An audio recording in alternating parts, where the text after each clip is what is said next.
Yesterday, I wanted to surprise him by cooking one of his favorite meals, and although I was busy, I took time off work to cook. I even went grocery shopping to get what I needed. Later, as I was setting the table, his mom called. I told him he didn't have to answer, but he did.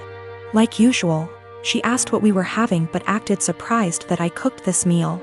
She then went on to tell him she cooked meal and told him to come over. He said okay, which shocked me. I said, seriously? As he started dressing up getting ready to leave. He told me no offense, but this meal, that his mom cooked, was even more of a favorite than the one I cooked. And grabbed his keys and left. I felt awful. I took his plate and threw it out, then ate my portion. As I was about to put the plate in the dishwasher, he got home looking angry, saying his mom lied about cooking that favorite meal and used it as an excuse to force him to eat dinner with her. I was shocked, but he sat down telling me to go ahead and reheat dinner. I told him no dinner after he abandoned it. I threw it out. He said what?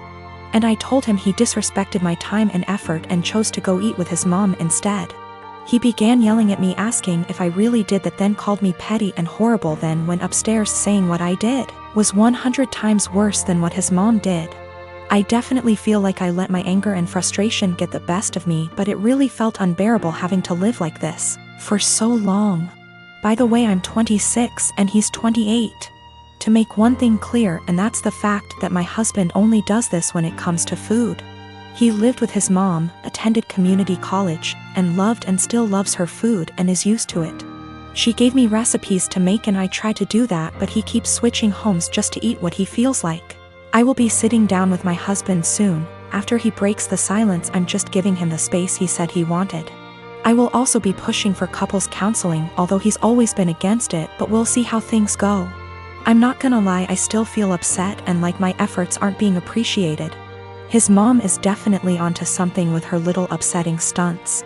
I realize how important boundaries are, but also realize how enforcing can be difficult. I'm hoping and praying that we will tackle this issue so that our marriage won't suffer. But if he's still somehow unable to do his part, then that's on him, and I'm no longer willing to go through similar stuff and just take it. About a week after my post, I planted a wall of blackberries and raspberries at the two sides of my garden facing the driveway. About 30 centimeters from the edge, so no overhanging branches. On the other side of the berry wall, I planted lots stuff like strawberries and tomatoes. To reach the tomatoes and strawberries from the driveway, you have either go through the fruit bushes or walk up to my house. Walk about 2 along the side of the house and my windows, and then walk into my actual garden. Not something you do by mistake. For about 2 weeks it was somewhat quiet, but I still found the kids on my driveway every single days. As far as I know, they did not enter the garden, and I hadn't noticed them walking around my house anymore. So I figured the bushes were working. About 1 week ago, berry season started and my bushes are now full of raspberries, and there's lots of strawberries as well. The neighbors noticed. First I caught the boys picking and eating raspberries, so I told them off and dropped them off at home, told their mom I caught them stealing. That's how I see it, even though it's fruit, and that I'd call the cops next time. She huffed and told me to grow up, but took the boys inside anyway. After that it was quiet up until yesterday afternoon, when I went out for a while and found the dad and his 2 sons right in the middle of my garden when I returned, clearing my bushes and plants. I didn't even confront them. Just called the cops from a distance as they hadn't noticed me yet and started filming them after making the call. Luckily 2 cops showed up after 10 minutes or so, and they confronted the neighbor as they were still picking berries. They told them they were trespassing and that the berry picking was in fact considered stealing and that I could press charges. For the first time I noticed a bit of fear in my neighbor. He was having trouble finding his words and kept looking back at his house. I guess hoping his wife would show to yell at the cops. They all went inside with the cops, so I just went home as well. After a while the cops came by and asked me if I wanted to press charges. I asked them if they felt like they scared the neighbor enough to stay away. I got a small smile and yes, about him, but the wife had just kept shouting at them and her husband about the little. Living next door. I told them no for now, asked them if I'd be allowed to get an extra camera set up on the wall between my garden and the road, to cover the entire front garden plus driveway. They said that's allowed as long as it's on my side of the wall. So, now I'm getting an extra camera installed. One neighbor knows I'm done messing around, but his wife isn't there yet, and if I ever catch any of them again, the cops will be called and possible charges will follow. I have a daughter, Sadie, with my ex-husband John. We got divorced 5 years ago and I have primary custody while he sees her 2 weekends a month. Last year, he got married to Amanda, who has sole custody of her kids from a previous marriage. Amanda is a SOM, not for any health reasons or so on, she just doesn't want to work, while John works at a 9 to 5. He makes good money to support them, but not enough to live in luxury. I have a much higher paying job. Since it's just me and Sadie, I make sure she has the best possible life. She goes to a private school, set her up a college fund, and she has much better things than most kids: phone, clothes, etc. I still manage to raise her to be humble and not take things for granted, and she's one of the hardest working people I know. Always making sure to get good grades and keep her room tidy.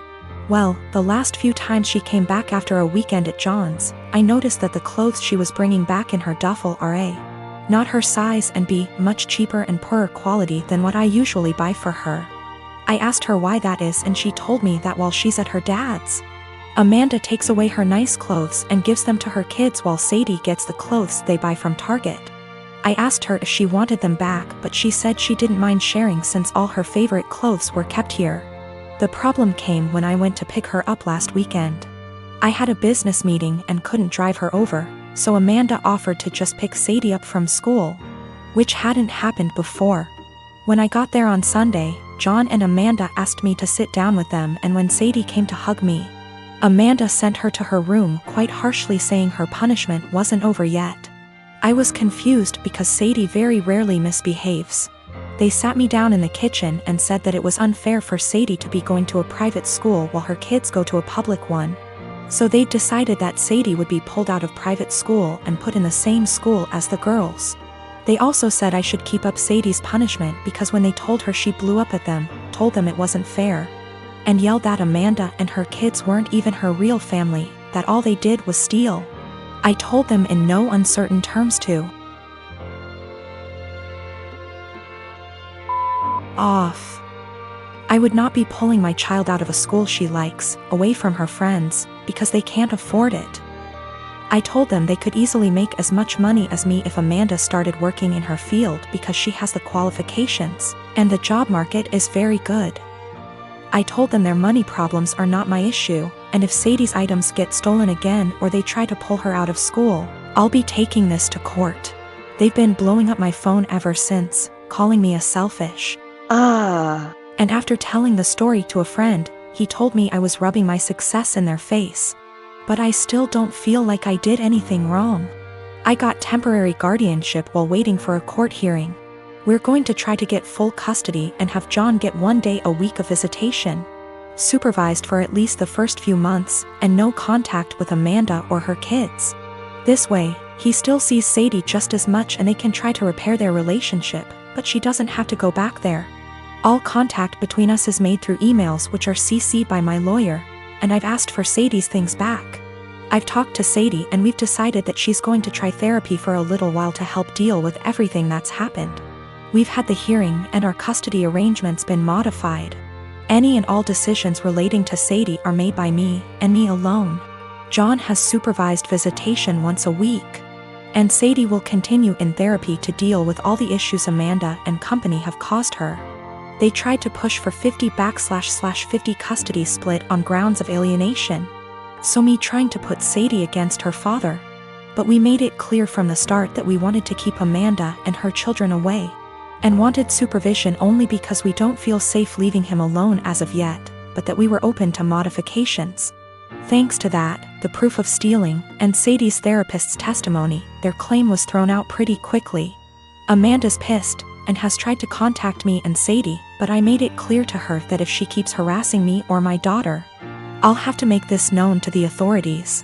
Sadie and I have blocked her everywhere, and any communication between John and us is made through text messages or emails only. For the past 5 years, I volunteered for a mental health hotline. I'm deeply passionate about the hotline's work, and I've devoted huge amounts of time and energy to answering calls, training new volunteers, and fundraising. I've become close friends with many of the people I volunteer with, and I get a lot of joy out of helping people who don't have a lot of other support in their lives. I love this organization. I can't imagine my life without it. Today, the head of the organization sent out an email announcing that they've hired a new volunteer coordinator, the girl who relentlessly bullied me in high school and made my life a living hell. I was completely blindsided. I moved across the continent after graduating from high school, and I have no idea how or when this girl moved to my city. I doubt she applied for this job to deliberately antagonize me, since we've had no contact since graduation and all volunteers are anonymous. So it's just a terrible coincidence. But it still means I'm going to have to be working with a person who was unbelievably cruel to me. I really don't know what to do. Obviously, all of this was a long time ago, and it's possible she's cleaned up her act since high school. But I still hate the idea of even being in the same room as this girl. I've had her blocked on every platform for, wow, over a decade now. It looks like my only options are to A, tough it out and deal with this person coming back into my life, or B, quit the hotline after 5 years of service.